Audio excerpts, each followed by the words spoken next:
Pessoal, boa noite. Quer dizer, boa noite para mim aqui, no seu horário que vocês vão assistir essas aulas aí. Então, assim, na realidade é o nosso primeiro contato, né, entre mim e vocês do sétimo semestre, aí de Itu. É o nosso primeiro contato e o motivo pelo qual eu estou postando essas aulas no YouTube é o fato de que nós estamos em recesso, né? Então, a pandemia do coronavírus se alastrou pelo Brasil inteiro, como a gente está sabendo, como vocês estão acompanhando as notícias, né? E a coisa é grave. Mas, como nós não estamos de férias, então as nossas postagens das aulas vão ser iniciadas a partir de agora, né? Essa aula aqui corresponde a essa semana que vai do dia 16 até o dia 20, né? Então, postando essa matéria aqui, aí a semana a gente posta mais uma, e aí a gente não tem perda de conteúdo quanto à nossa faculdade. Todas as faculdades estão seguindo esse mesmo procedimento, né? E eu estou me adaptando a isso, porque é a primeira vez que eu faço gravações assim de aula. A minha experiência toda de aula é sempre em presença de alunos, com calor humano, olho no olho, aquele bate-papo que sempre tem, né? As perguntas que vêm, etc. Então, esse monólogo dentro aqui do meu escritório aqui em casa, porque eu também estou em quarentena, né? É a primeira experiência. Então, se vocês sentirem demasiada insegurança da minha parte, por favor, relevem que não é nada fácil ficar conversando com ninguém aqui, né? Enfim, tá? Então, vamos lá, pessoal.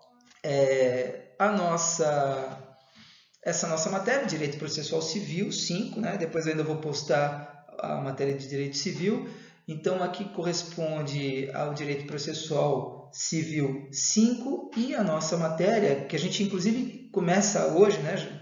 Começaríamos agora segunda-feira passada. Eu estou gravando isso aqui na sexta-feira.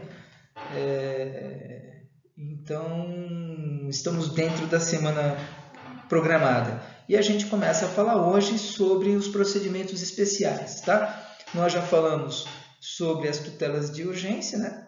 Falamos do procedimento da Lei 9.099 e hoje a gente começa a caminhar o nosso curso pelos assuntos referentes aos procedimentos especiais.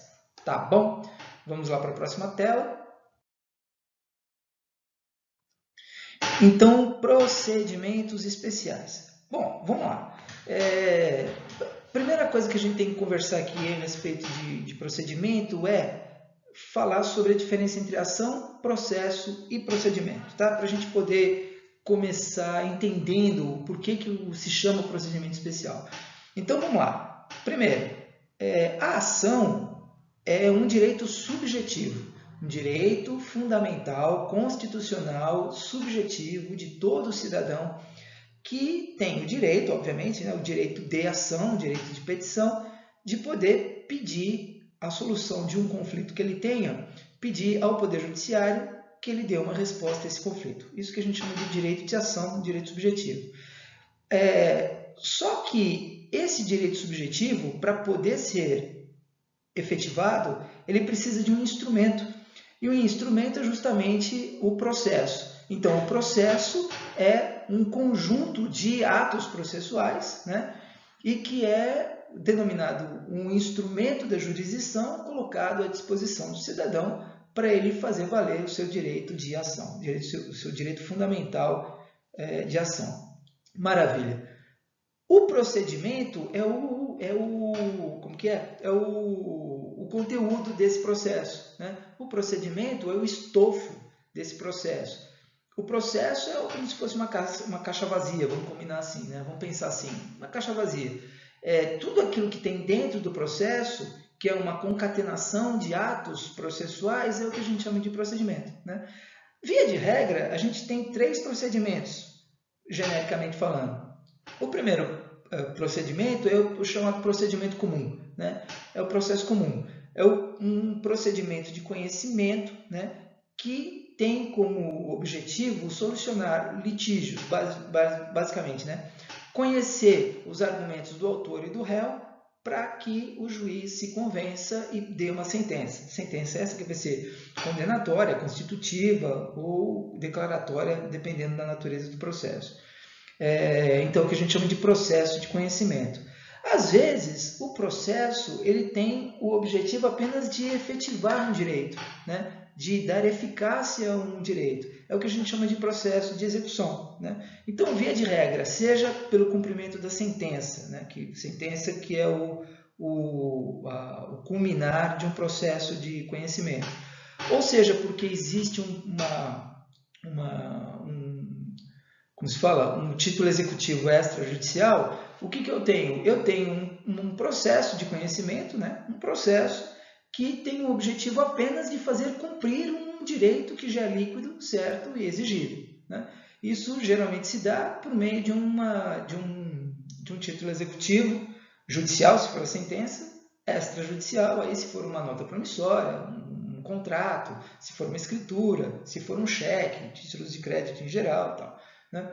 Então, aí o objetivo do processo de execução é simplesmente tornar efetivo um direito que já é líquido, certo e exigido. E a gente tem o procedimento cautelar, que a gente acabou de ver, a questão de 2 semanas atrás, que é um processo que tem como objetivo, não bem um processo, né? Mas é um procedimento que tem como principal objetivo dar garantia de eficácia a um outro processo, que seria o chamado processo principal. Então, o que a gente chama de processo é essa somatória de atos processuais, né, que objetiva ou solucionar litígios, ou efetivar um direito, ou garantir a eficácia de um outro processo. Esse processo é o que a gente chama de instrumento da jurisdição, né, que é colocado para o cidadão para ele exercer o seu direito de ação. Por outro lado, eu tenho o que a gente chama de procedimento. Então, o procedimento é esse conjunto de atos processuais que, via de regra, se inicia numa petição inicial e culmina numa sentença, que obviamente depois poderá sofrer ou não um recurso, né? Poderá ser reformada ou mantida ou reformada parcialmente por meio de um recurso, mas basicamente esse é o procedimento. E eu tenho aí o procedimento comum, que é aquele previsto na parte do conhecimento, na parte geral do Código de Processo Civil. É aí que entra o procedimento especial. Então, procedimento comum é aquele que genericamente é utilizado pelos profissionais de direito para poder fazer valer um direito de seus clientes, quando são advogados, ou juiz, quando tiver que sentenciar. No entanto, o legislador processual ele previu uma série de procedimentos especiais que fogem um pouco daquela padronização, né? Então, assim, excepcionalmente, em razão do tipo de pretensão que é deduzida, o processo pode mudar um pouco o seu rito, né? E aí ele passa a ser denominado um procedimento especial. Existe uma série de procedimentos especiais, né? Mas o procedimento especial tem essa característica de ser diferente em algum ou em alguns pontos do processo comum, do procedimento comum. Só para dar um exemplo para vocês, básico, razoavelmente assim, por exemplo, pensem no inventário, ação de inventário. Por que ação de inventário é um procedimento especial? Porque, por exemplo, quem que é o autor de um processo de inventário? Não tem autor. Existe sim o chamado autor da herança, que é o falecido, que deixou o seu patrimônio agora para os seus herdeiros, que eles vão se habilitar no processo, mas ele é autor da herança, falecido, já não tem mais personalidade jurídica, então nem parte ele é processual, parte ele não é autor da herança. Então a gente já não tem autor. Quem que é réu num processo de inventário? Uma boa pergunta, né? Não tem réu.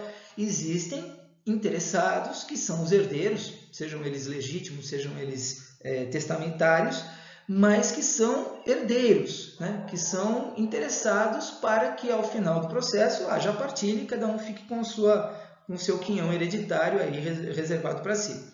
Então, olha que coisa interessante, é um processo que eu não tenho autor e eu não tenho réu, por isso que ele já é diferente, já é especial. E veja que curioso, ainda sem haver autor e sem haver réu, ou sem ter autor e sem ter réu, ainda é um procedimento de cunho contencioso. Por quê? Porque existe conflito de interesses. Não que esse conflito de interesses vá se desabrochar, vai se manifestar, mas existe sim um conflito de interesses. Por quê? Porque é uma universalidade patrimonial que é transferida já pelo efeito da Cesine para os seus herdeiros e agora eles vão dividir. E vamos combinar? Nunca uma divisão de um patrimônio de inventário é tão simples assim, né? Muitas vezes não é simples. Então ele já tem, em princípio, pelo menos um caráter litigioso, né? Quer ver um outro exemplo do motivo pelo qual o procedimento é especial? Pensem numa ação de reintegração de posse, ações possessórias de modo geral, mas numa ação de reintegração de posse. Pode ser, vocês que já estão tendo o direito das coisas, né? Já tiveram lá posse, propriedade e tal, e a gente está vendo agora uma segunda parte do direito das coisas. Pode acontecer de que o proprietário ou possuidor de boa-fé de um determinado imóvel tenha sido esbulhado. Maravilha não, é péssimo, não é nada maravilhoso isso. Tenha sido esbulhado. Como ele sofreu o esbulho, ele tem o quê? O direito de entrar com uma ação de reintegração de posse. Só que duas coisas podem acontecer. Primeira coisa, ele saber exatamente quem é a pessoa que o esbulhou. Quem é exatamente a pessoa que está lá, que invadiu o seu terreno, o seu imóvel. E pode existir uma outra situação de que ele não tem a menor ideia de quem seja. Por exemplo, ele é dono de um prédio de apartamentos, né? Um prédio que tem lá, sei lá, 30 andares, sei lá, e ele está todo tomado por invasores, todo. Como aconteceu recentemente aqui, aliás, como acontece recentemente em São Paulo, no centro de São Paulo, centro antigo de São Paulo, isso aí é muito comum, né? E aí, qual que é a pergunta? Quem que eu vou colocar no polo passivo da ação? Pois é, não tenho a menor ideia, porque eu não sei nem quantas pessoas estão lá, nem quem são essas pessoas, e eu não tenho a menor condição de saber qual é RG, qual que é CPF, qual o nome dessas pessoas, não tenho a menor chance. E então, esse é um dos motivos pelos quais a ação de reintegração de posse tem um procedimento especial. Por quê? Porque muitas vezes, embora haja réus, não se sabe exatamente quem são esses réus. E o autor não tem condições de identificar quem são os réus, coisa que ele tem que fazer ordinariamente no procedimento comum. Tá? Então, eu só dei esses dois exemplos, são muitos, eles se multiplicam, mas eu só dei esses dois exemplos para vocês verem o porquê que o procedimento é especial, por esses motivos que eu falei, por outros pontos. Tá? Vamos mudar de tela aqui. Eu tenho dois tipos de procedimentos especiais, né, previstos no Código de Processo Civil. Procedimento especial de jurisdição contenciosa e procedimento especial de jurisdição voluntária. Qual é a diferença? A própria denominação já nos ajuda, né? Procedimento especial de jurisdição contenciosa, eu tenho um conflito, eu tenho um combate, né? Eu tenho a contenção aí. O que acontece aqui? Existem partes, o processo é um processo judicial e existe sentença, né? Em algum momento, no final, essa sentença vai favorecer uma ou outra parte, né? Vai haver esse conflito de interesse, portanto, há o litígio está instalado, né?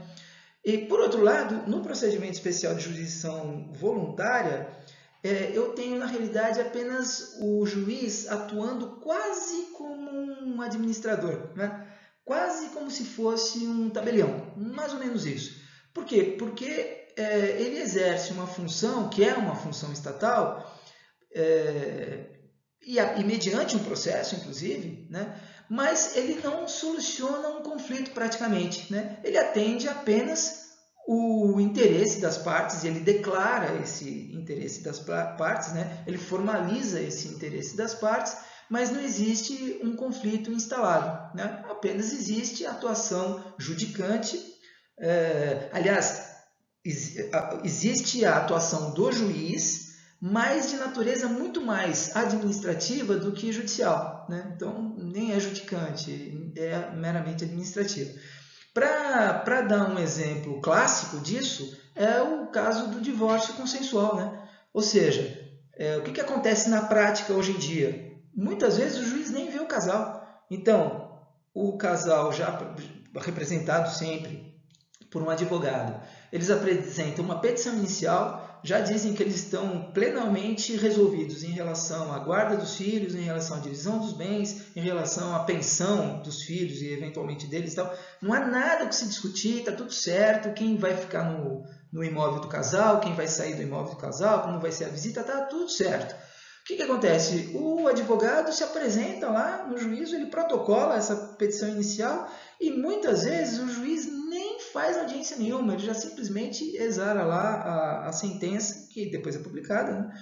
A sentença de homologação do divórcio consensual, sem nenhum problema, sem nenhuma dor para nenhuma das partes, sem o contencioso e sem muitas vezes ter nenhuma necessidade de haver audiência, tá? Para dar esse exemplo, depois a gente vai ver outros casos aqui. Muito bem? Beleza. Bom, já que a gente está falando... uma coisa interessante aqui, uma coisa interessante e importante de se dizer. No Código de Processo de 73, o Código de Processo, o legislador, ele denominou de forma expressa o procedimento especial de jurisdição contenciosa e o procedimento especial de jurisdição voluntária, né? Nesse novo código, no Código de Processo Civil de 2015, ele trata lá no título 3 dos procedimentos especiais, a partir do artigo 539, e ele já fala diretamente, capítulo 1 já fala diretamente na ação de consignação de pagamento, que é o que a gente vai ver a seguir, né? Tem uma lista enorme de ações desses procedimentos, e lá no capítulo 15, ele fala dos procedimentos de jurisdição voluntária e depois ele vai dividindo em seções. Então, não sei muito bem o porquê, o legislador processual ele não dividiu esse título 3 em 2 capítulos, jurisdição contenciosa e jurisdição voluntária. Ele não denomina tipicamente o procedimento especial de jurisdição contenciosa, ele não fala sobre isso, mas ele denomina tipicamente os procedimentos de jurisdição voluntária, né? Foi um critério do legislador, não é... Então, assim, essa denominação procedimento especial de jurisdição contenciosa não é um conceito legal, não existe esse conceito legal, mas obviamente que a doutrina e mesmo a jurisprudência não tem a menor dúvida que esses procedimentos que antecedem ao capítulo 15 dos procedimentos de jurisdição voluntária, eles são contenciosos sim, tá? Só não está escrito expressamente no código, mas são contenciosos. Tá bom? Bora lá, vamos ver o nosso próximo quadro aqui. Bom, então, começando aí, iniciando nossos procedimentos especiais de jurisdição contenciosa, e esse assunto vai caminhar com a gente até o final do semestre, tá? O primeiro que aparece é a ação de consignação em pagamento, né? Quando que esse procedimento especial ele se aplica? Imagine que você é locatário, está cumprindo todas as suas obrigações como locatário, pagando direitinho o aluguel no dia combinado no contrato, no local combinado no contrato, você está cuidando do imóvel como se fosse seu, está tudo muito bem, muito certo, etc. Só que aí tem um dia que você aparece lá no local contratualmente estabelecido para você fazer o pagamento da locação, e aí o que faz o locador? Ele se nega a receber. Simplesmente ele diz, não vou receber, ou simplesmente ele não está lá para receber e tal. O que pode acontecer? O locatário tem 2 alternativas. Ele deixa para lá e aí é ele quem se constitui em mora, porque ele agiu negligentemente e ele diz o seguinte, se o locador não quer receber, quem sou eu para querer pagar? Já que o interesse é dele de receber, quem sou eu para querer pagar? Se pensar assim, está pensando errado. E vou dizer, tem muita gente que faz isso. O certo é fazer como você deve estar pensando aí. Fazer uma consignação em pagamento. Ou seja, eu vou lá, vou querer pagar o aluguel de acordo com o que está combinado no contrato. Se o locador não quiser receber, eu, o mais urgente possível, tenho que procurar um advogado, ou se você já souber exatamente do que se trata, você você tomar a providência de consignar esse valor em pagamento, ou numa instituição bancária, que a gente vai ver, ou então em juízo. Por quê? Porque se você não fizer isso, você vai ser constituído em mora e sim, poderá sofrer por parte do locador uma ação de despejo por falta de pagamento. Ou seja, provavelmente, se ele não tiver um motivo razoável para não querer receber esse aluguel, o motivo dele é esse, né? Tentar forçar a barra para constituir o locatário em mora e aí ele pega e vira o jogo. É por isso que existe, então, esse procedimento de jurisdição contenciosa, porque, obviamente, tem um conflito de interesses aí, denominado ação de consignação em pagamento, previsto lá no artigo 539 até o 549 do CPC. Ação essa, ou procedimento esse, no qual o devedor ou terceiro interessado requer com efeito de pagamento a consignação da quantia ou da coisa devida, lembrando que a ação de consignação em pagamento também pode servir quando o objeto do contrato é uma coisa, tá? Então, também, em sendo uma coisa que não seja dinheiro, pode ser feita a consignação como forma de pagamento, tá? Bom, uma das formas de consignação que a lei prevê é a consignação bancária, né? Então, em se tratando de obrigação em dinheiro, como é muito frequentemente, como é o caso da locação, e geralmente acontece, é muito frequente acontecer essas situações no caso de contrato de locação, tratando-se de obrigação em dinheiro, então poderá esse valor ser depositado num estabelecimento bancário oficial, né? Onde houver situado no lugar do pagamento. Aí a gente está falando de Caixa Econômica Federal ou do Banco do Brasil, considerando que são os dois bancos oficiais assim mais conhecidos, né?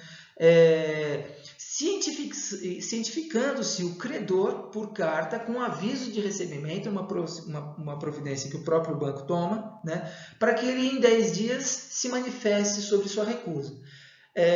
Nesses 10 dias, dentro desse prazo de 10 dias, duas coisas podem acontecer. Primeiro, o credor simplesmente não se manifesta. Ele não se manifesta. Veja, se o credor não se manifestar, não explicar o porquê que ele está se recusando a receber esse pagamento, ele levantando o valor ou ele não levantando o valor, o pagamento está válido. Ou seja, o consignatário, o consignante, né, a pessoa que faz a consignação em pagamento, no caso o devedor, ele tem o alívio agora de saber que pelo menos esse pagamento ele foi efetuado, ele foi efetivado, então ele já não está mais constituído em mora, tá? Aliás, uma coisa que eu falei aqui que é muito interessante lembrar é que na consignação em pagamento, o autor da ação é o devedor e o réu é o credor. Então, existe um certo cruzamento aqui do que geralmente a gente ouve falar por aí, né? Então, geralmente a gente pensa que o credor deve ser o autor da ação e o devedor deve ser o réu da ação. Se a gente está falando de uma ação ordinária de cobrança ou numa ação de execução qualquer, é isso mesmo. Mas na ação de consignação em pagamento tem uma inversão disso, né? O interessado, o autor é o interessado em pagar, né? Muito bem. Agora, se por acaso, na consignação bancária, se por acaso o consignatário, né, o credor, ele se recusa a receber e ele justifica o porquê que ele está se recusando a receber, a partir desse momento, o autor, o consignante, o devedor, ele tem 1 mês para promover a ação consignatória aí já na via judicial, né? Ele tem 1 mês para fazer isso. Se ele não promover essa ação dentro de 1 mês consignatório, o que acontece? Ele vai ser considerado constituído em mora desde o momento em que ele deveria ter pago e não pagou. Então, é um grande risco que ele corre fazendo a consignação bancária, o credor manifestando a sua recusa, ele corre um risco de, se ele não promover essa ação consignatória judicial em 30 dias, ele ser constituído em mora e ser um devedor em mora, tá? Próximo. Bom, e aí, mais ou menos o que a gente já comentou, né? Efeitos da consignatória. Cessa para o devedor a data do depósito, os juros e os riscos. salvo se a demanda for julgada improcedente. Então, aqui a gente já está falando na ação consignatória efetivamente. Tá? Então, por exemplo,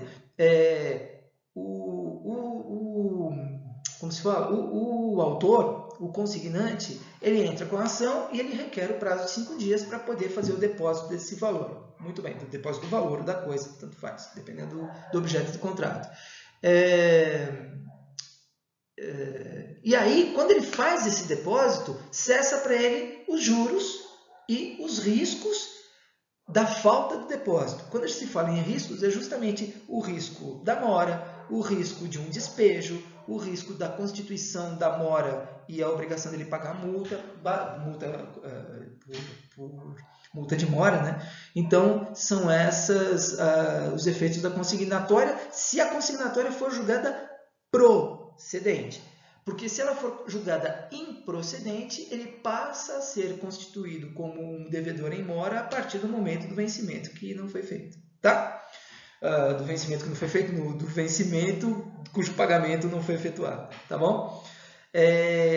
No prazo de prestações sucessivas, que é muito comum nas ações consignatórias que tem como contrato o contrato de aluguel, contrato locatício, o que acontece? Consignada uma das prestações, pode o devedor continuar a depositar no mesmo processo, né? E sem maiores formalidades. A única coisa que ele precisa fazer é fazer uma petiçãozinha muito simples dizendo qual que é o depósito que ele está fazendo, qual é o valor do depósito e correspondente a qual parcela ou qual mês que corresponde àquele depósito que ele está fazendo. É muito simples, né?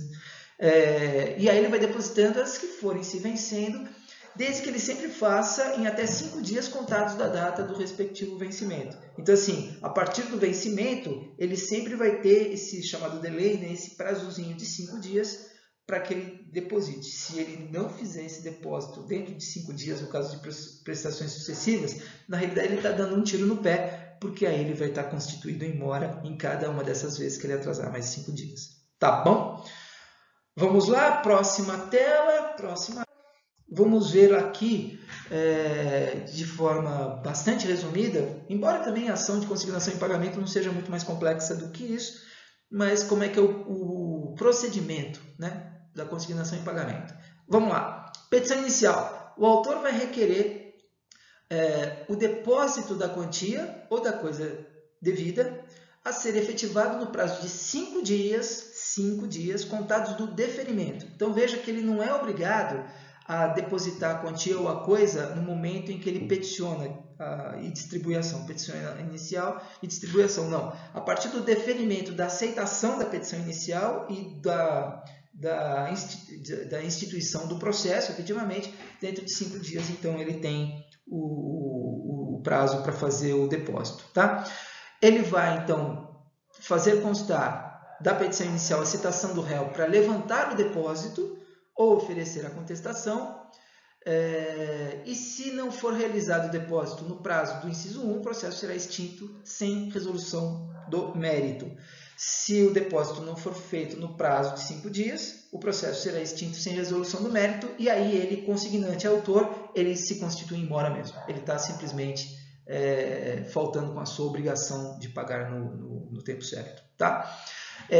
Só um pequeno comentário aqui. Reparem que a petição inicial e esses critérios, né, essas características que devem estar contidas na petição, fazem com que essa ação é um dos elementos que fazem com que a ação de consignação em pagamento seja um procedimento especial. Porque, veja, lá no procedimento comum, não existe, o legislador não insere na parte de formalização da petição inicial o que deve constar especificamente do texto da petição inicial. Aqui o legislador já fala. Então, assim, necessariamente a petição inicial tem que constar isso.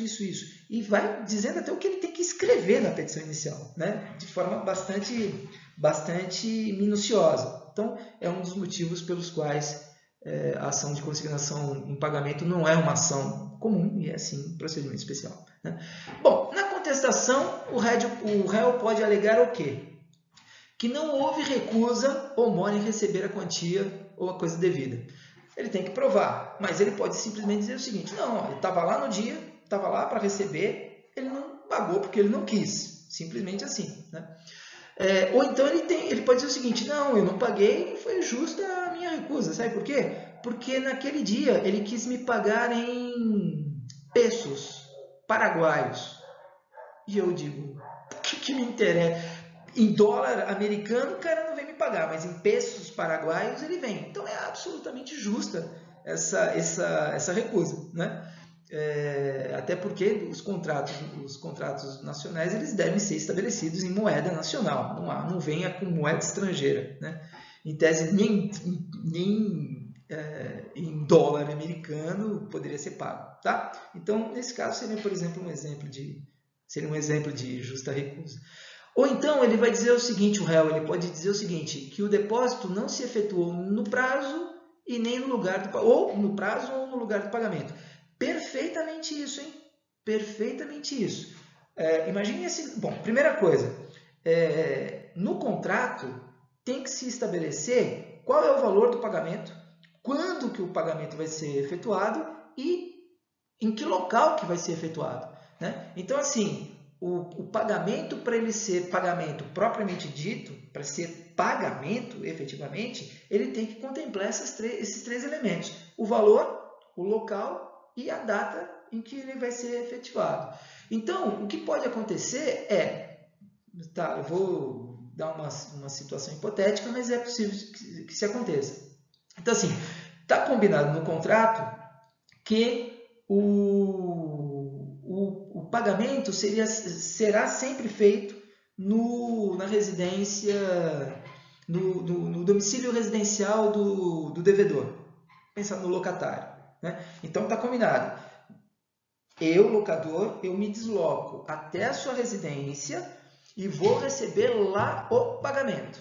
Tudo bem? No dia tal, tal. Tá tudo certo, combinado, nunca foi feito diferente, sempre foi feito assim.